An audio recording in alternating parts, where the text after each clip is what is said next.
và nàyคือสกรรมเพียบយើងតលាក់ម៉ាស៊ីនស្ទូងបន្ទាប់ពីយើងដឹកមកដល់ស្រែបាទឥ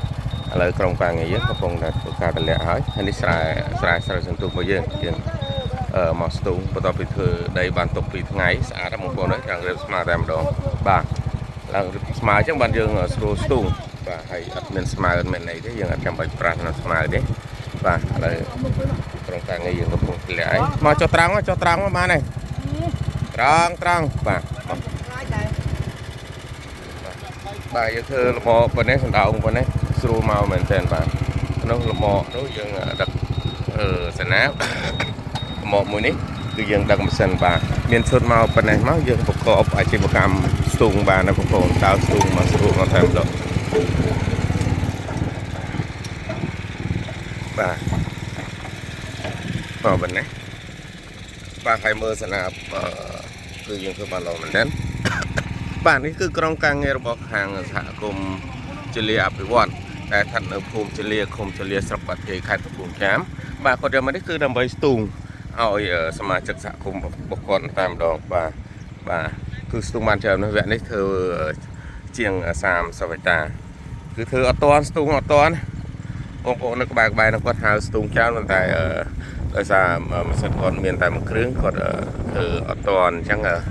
គាត់គម្រោងតទៅគាត់នឹងថែមមួយគ្រឿងឬក៏ពីរគ្រឿងទៀតដើម្បីពង្រីកអាជីវកម្មរបស់ពួកគាត់តែម្ដងបាទអរគុណបាទឥឡូវយើងចុះហើយបាទនេះយើងកំពុងតែចុះបន្ទាប់ពីចុះហើយទៀតក្រុមការងារនឹងយកស្នាបយកមកដាក់ដើម្បីស្ទូងតែម្ដងបាទឥឡូវនេះគាត់កំពុងតែរៀបចំស្នាបហើយតែ2នាក់នេះមួយថ្ងៃបាន2ហិកតា3ហិកតាបានយ៉ាងស្រួលមានកម្លាំងមកប៉ុណ្ណេះគឺមកស្អាតតែម្ដងបាទមួយអ្នកបើកមួយដែលជួនស្នាបដាក់លើភ្លឺមកប៉ុណ្ណេះគឺបានតែម្ដងបាទហើយយើងដាក់ស្នាបមកចេះមកដាក់ក្បាលមកចេះយើងស្រួលដាក់ស្នាបចូលគឺมันពិបាកចំណាយកម្លាំងច្រើនបាទស្រួលងាយបាទឥឡូវគាត់ចូលស្នាមដាក់ទៅហើយបាទលឹបបាទលឹបនៅខាងក្រៅនៅតែម្ដងបាទងាយស្រួលបាទมันពិបាកទេ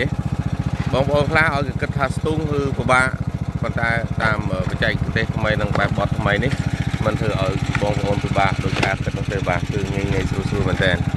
ពេលនេះគឺយើងកាត់បន្ថយការចំណាយយើងបរិយាអាជីវកម្មបរិយាចំណូលយើងបានផងដែរបាទមកចុះបាទស្អាតណាស់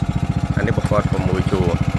បាទសិនស្ទូងរបស់យើងមាន4ជួរ5ជួរ6ជួរ8ជួរអានេះតាមຂະຫນາດអញ្ចឹងណាបងប្អូនបាទងាយគាត់ធ្វើតែ2នាក់ហ្នឹងមួយថ្ងៃបាន3ហិកតា4ហិកតាតាមធ្វើដីបានស្អាតអញ្ចឹងគឺធ្វើបានមកស្រួលតែម្ដងបាទអរគុណច្រើនបងប្អូនបើសិនជាបងប្អូនមានចំណាប់អារម្មណ៍ទៅលើម៉ាស៊ីនស្ទូងឬក៏បច្ចេកទេសបច្ចេកទេសស្ទូងអីអាចចាក់ដល់មកក្រុមការងារយើងបានតាមរយៈលេខទូរស័ព្ទ089 92 33 72និង097656737ដែលមានអាស័យដ្ឋាន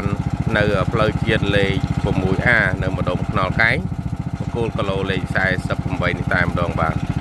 អរគុណច្រើន